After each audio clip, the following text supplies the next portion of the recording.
Hey everyone, Steve here from the Seller CPA, your e-commerce CPA. Today's topic is going to be the Amazon 1099K. So if this is your first year filing taxes and you're unsure of what the 1099K is and where to get it, I'll show you in this video. So what is the Amazon 1099K? It's a report that Amazon prepares and they send to you and they send to the IRS, and it shows all of the charges that they charged customers to purchase your products. So how do you even know if you got a 1099K from Amazon? Well, if you go to Amazon Seller Central, I'll show you how to check. Go to Reports and then go to Tax Document Library. You'll see a list of all the 1099Ks by year, and then just click Download PDF for the year you want. You want to check what the payee name and address is. So this should be the name of your business or the name of you personally if you're running it as a sole proprietorship.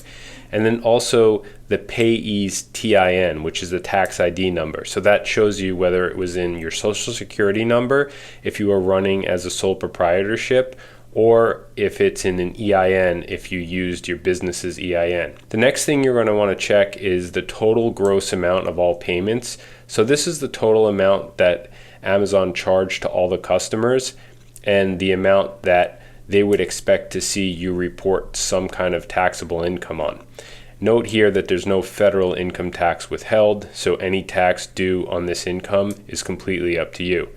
What's really important, if you check on the next page, there's this column sales tax collected. So this $5704.12 in sales tax collected is included in the total up here. And sometimes people don't realize that. So if you do report this top line on your tax return, it's important to make an adjustment for Amazon sales tax paid, because Amazon pays the sales tax that they collect on your behalf, but it still shows up on the 1099K. So it's important to understand that that's there, and it has to be treated specifically on the tax return to avoid paying tax on income that you never actually saw. Now let me address a few common questions with the 1099K. If you don't get a 1099K from Amazon, does that mean that you don't have to pay tax? No. The IRS doesn't set a threshold on what you have to pay tax. If you didn't get a 1099K, you should have been still keeping books and records to show what your income was and whether you had a taxable net income or a loss. Another question I get from a lot of sellers is when they see the 1099K amount, they're like, I didn't get that much money. Do I have to pay tax on all that? And the answer is, of course not. The 1099K just shows the total charge to the customers, but it's up to you to report to the IRS your net income.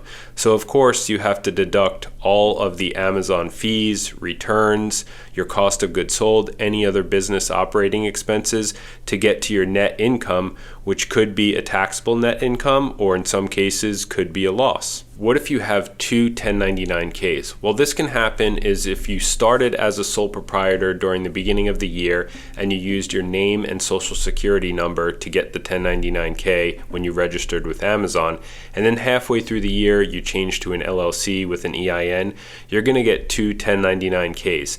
Now, if you're a single member LLC, it might be okay to just report all that income on one Schedule C.